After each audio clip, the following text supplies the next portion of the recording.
Voilà, je ne sais pas, suivant l'âge que vous avez, si vous avez appris par cœur à l'école des poèmes. À mon époque, on apprenait les fables de La Fontaine, par exemple. Alors, je ne sais pas, hein, ça dépend des générations. On apprend ça à l'école et on récite devant les autres les poèmes que l'on a appris. On peut se demander à quoi ça sert d'apprendre ce genre de choses, parce que maintenant, on a le papier, on a les ordinateurs, on a des affichages électroniques, on a des projecteurs, on a des téléprompteurs, comme on dit. Pourquoi est-ce qu'on doit apprendre des choses par cœur? Alors, effectivement, on a tout plein de technologies qui apprennent par cœur à notre place. On pourrait faire autre chose de notre temps à l'école. Cela dit, quand quelqu'un parle sans avoir besoin de notes, d'ordinateur, de projection, on est très admiratif. Hein, que ce soit les hommes politiques ou les femmes politiques, que ce soit les professeurs, que ce soit les avocats, que ce soit les comédiens. En fait, quand quelqu'un peut parler pendant des heures sans regarder de notes, ça, c'est quand même assez, ça fait bien. Hein. Donc, on se rend compte qu'il y a quelque chose de fascinant dans le fait d'avoir quelqu'un qui parle, qui vous regarde et qui ne regarde pas ses feuilles ou ses notes. Donc, ça sert peut-être à quelque chose d'apprendre par cœur.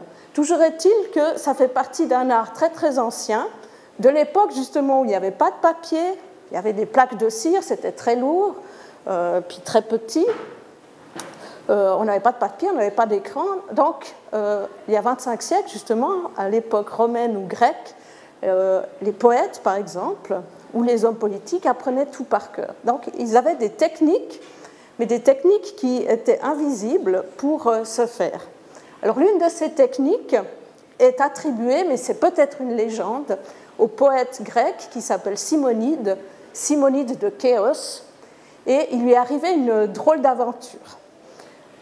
C'était un poète qui se faisait payer, il faut bien vivre et manger, pour composer des poèmes qu'il récitait auprès de riches personnages.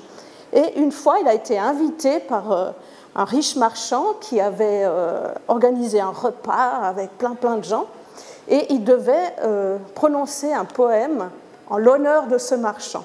Ce qu'il a fait, mais il a consacré la moitié du poème à deux dieux, Castor et Pollux, si bien que le marchand, pas content, a dit « Je te paye que la moitié de ce que je t'ai promis, parce qu'en fait, tu n'as pas parlé seulement de moi, mais tu as aussi parlé des dieux. » Bon, cela dit, il y a quelqu'un qui appelle dehors Simonide et le fait sortir, alors qu'il aurait bien aimé manger, il le fait sortir de la maison, et à ce moment-là, la maison s'écroule et écrabouille tous les gens qui mangeaient dans la maison. Tellement écrabouillés par le toit qui s'est écroulé que les parents et les amis des invités n'arrivaient même pas à les reconnaître.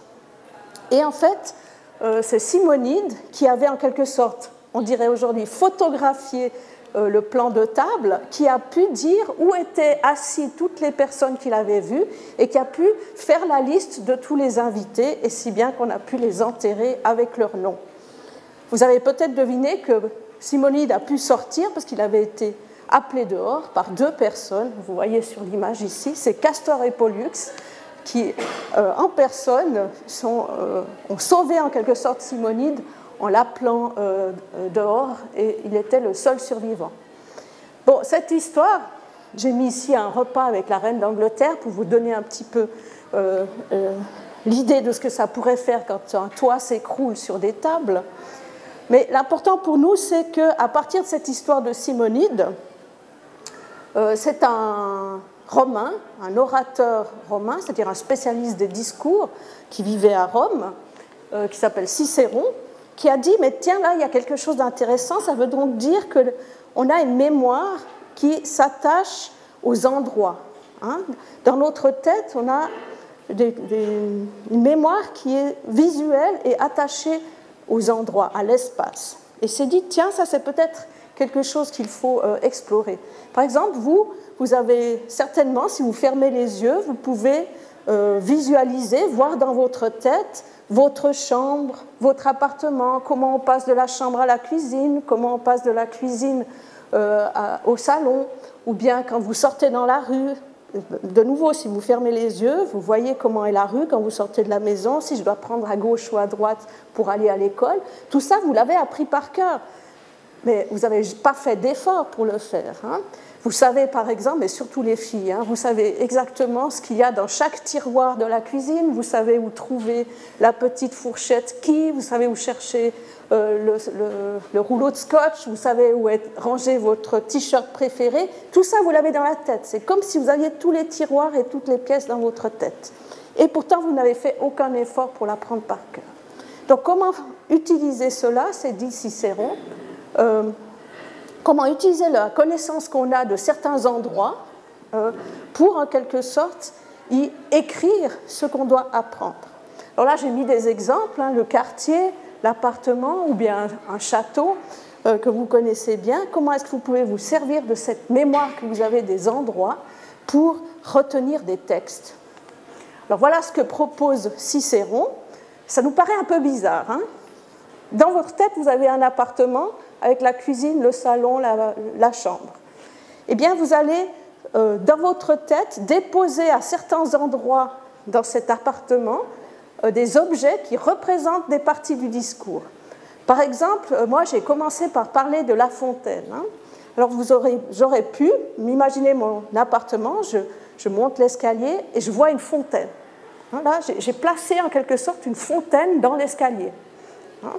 Et puis j'ouvre la porte, je rentre imaginairement dans mon couloir, et là je vois un fromage parmi les chaussures. Je dis, tiens, je devrais parler du corbeau et du renard, parce qu'il y a une histoire de fromage.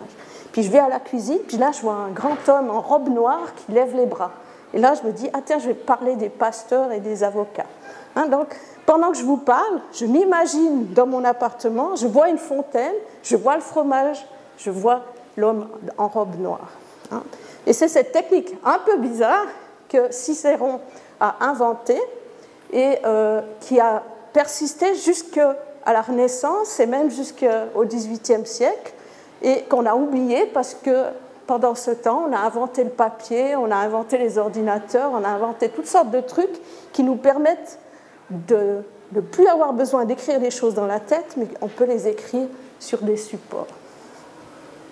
Alors, mais essayez quand même hein, de vous dire, mais qu'est-ce que ça fait de placer des objets dans ma chambre, en quelque sorte, dans ma tête, et puis de m'imaginer ensuite parcourir cet endroit dans ma tête. Alors, il se trouve qu'il y a encore des gens aujourd'hui qui utilisent cette technique, mais sans peut-être le savoir. Ce sont les comédiens qui doivent apprendre beaucoup de textes pour les réciter au théâtre. Et en quelque sorte, c'est le décor de théâtre qui sert de mémoire aux comédiens, parce que là, je vous ai mis un décor vide, un décor avec plein d'objets et puis des comédiens, et puis des graphiques, des dessins qui représentent à chaque moment de la pièce où sont les gens, hein, il y a des flèches, il y a des petits ronds, et où sont les objets. Et en fait, un comédien peut apprendre de très longs textes, les oublier, et dès qu'il se retrouve dans le même décor, ça va revenir. Hein, c'est comme s'il était dans sa propre tête, si vous voulez, hein, parce que chaque décor est une sorte de lieu de mémoire, comme on dit. Hein. Donc, retenez cela. Cette technique s'appelle soit les lieux de mémoire, soit les palais de la mémoire, soit les théâtres de la mémoire, soit les chambres de la mémoire, toutes sortes de choses qui supposent qu'on a comme une maison dans la tête. Voilà.